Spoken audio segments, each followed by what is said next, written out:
And welcome to Overtime, brought to you by KingsCast at www.kingscast.net.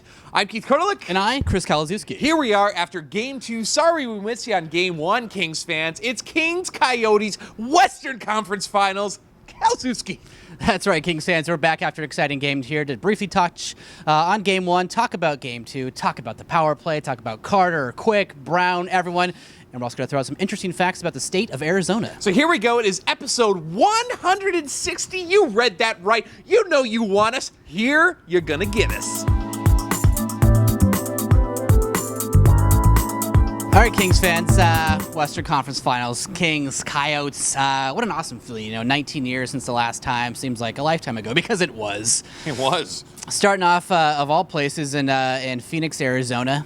To talk about Game 1 very briefly, obviously that's old news now, but, it's always interesting seeing the Game 1, seeing how the teams match up, seeing what tempo they're going to play, seeing how the players respond, a lot of the players who hadn't been that far. And you look at the Kings from top to bottom yet again. This is a lot like the last series, Game 1 against St. Louis, everyone kind of feeling each other out, a close game. But the Kings making it happen again, winning their sixth in a row on the road. I mean, it's just ridiculous. The Los Angeles Kings have been putting on a clinic against the St. Louis Blues. And what an interesting game. First of all, Kings dominated from the get-go, I thought. Getting a couple of goals there and obviously could have had a lot more. But Jonathan Quick lets in a very rare bad goal from center ice by Derek Morris. And people online, Chris, were comparing it to the Nick Lidstrom on Dan Cloutier goal. And I said this the other night on all the Kingsmen podcasts, but that's the only time ever in life that you're going to hear Derek Morris compared to Nick Lidstrom and Jonathan Quick compared to Dan Cloutier. Yeah. It's not going to happen. And, Los Angeles Kings got back to business for the rest of the game. Yeah, they really did. I mean, stuff like that happens. Every goalie's done that. Brodeur, Waugh, Lundqvist. Everyone's had a bad goal like that, but whatever. It's the way the Kings responded. Quick didn't just curl up like a turtle and just lose all his confidence. He continued to play well, and the rest of the team just played well enough. Guys like Dwight King stepping up and scoring the empty netter to seal the deal, and scoring earlier to make it 4-2. And what a fantastic way to start the series. And lights out on the road yet again. Chris, going back to November, January, things like that, a game where Quick would let in a soft goal, Los Angeles Kings would crumble. Really, this year they figured out a way, or this playoffs, they figured out a way to step it up. If Quick, isn't there, they're there to get him with a goal. And I think that's really, really important to recognize. But we're not going to spend too much time on the Game 1. And by the way, welcome, Coyotes fans, the two of you. Both maybe. Of you, yeah. Yeah, exactly. Coming into tonight, Game 2 in Glendale, 6 p.m. start. A little tough for us here in Los Angeles. But the Los Angeles Kings, again, beginning of the first period, still kind of feeling each other out. Los Angeles Kings still had the advantage and, coming up with a couple of goals. And the Phoenix Coyotes just can't figure it out against LA. And you want to talk about a physical series or physical game, Chris. I kind of figured that against the St. Louis Blues, that's where the fights would happen, a few boarding calls. And that did happen to a certain degree. But tonight, against the Los Angeles Kings, Shane Doan boarding, Trevor Lewis, which was ridiculous. And then Dustin Brown getting boarded by Martin Hans. What a weird game. Yeah, going into the game too, it's one of those things that they said they were going to up the intensity a little bit. The Coyotes, they really had to. I mean, even I think it was Hansel who said before the game, he's like, yeah, it's really hard to win after you lose the first two games, so we're going to up the intensity. And obviously they did, but the Kings were just a step ahead of them every step of the way. Carter talked about him sort of being more of a transitional player, sort of invisible. A guy that we really didn't notice for the really much all the playoffs this year, but stepping up and had a friggin' hat trick, a real hat trick, not like an empty netter, not a chintzy one at the end, the real deal. And Quick obviously had another fantastic game, 24 saves, and the Kings even had a power play goal. A 5-on-3 and scored with 9 seconds left. And it's where do you go from here, Keith? I mean, is this the Coyotes are not going to win the 4 out of the next 5? It's not going to happen. Yeah, I'm not guaranteeing the Kings are going to make it to the finals. I'm pretty much going to. I'm guaranteeing it. It's not going to happen. The Los Angeles Kings putting on a clinic, making the Phoenix Coyotes look like the Reading Royals, maybe. They just can't handle it. You want to talk about stepping up intensity. Yes, they did so sort of physically, but I was listening to the Mayor John Hoven today on XM Sirius Radio, and he was talking about in the locker room that the Phoenix Coyotes didn't seem mad enough.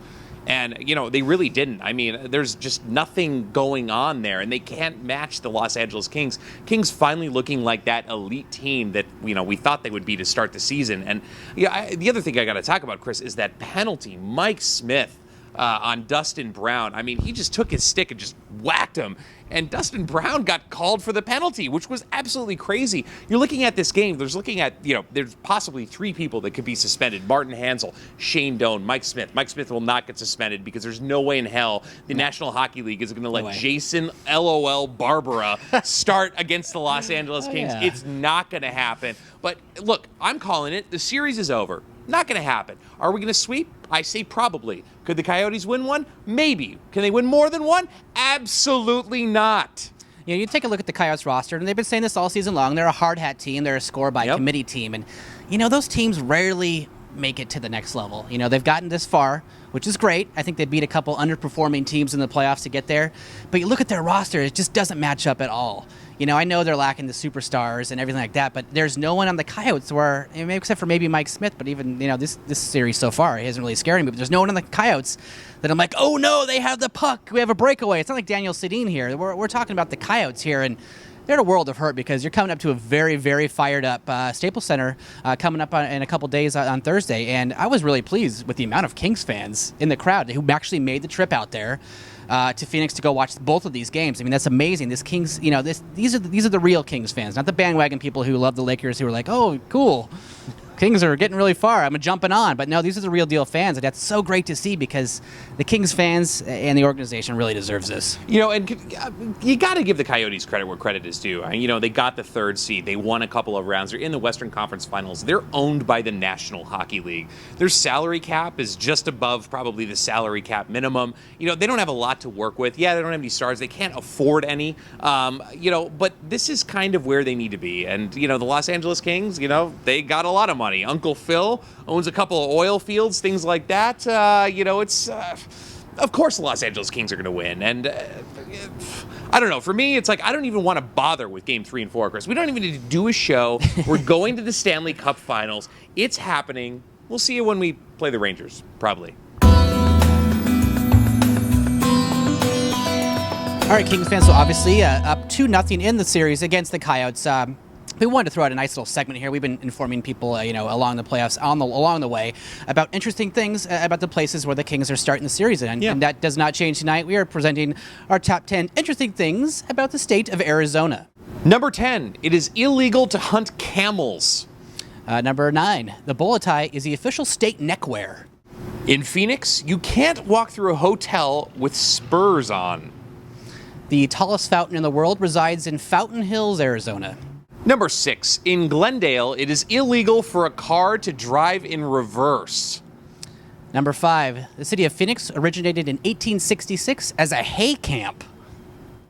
Number 4, in Tucson, it is illegal for women to wear pants. Number 3, the Arizona trout is only found in Arizona.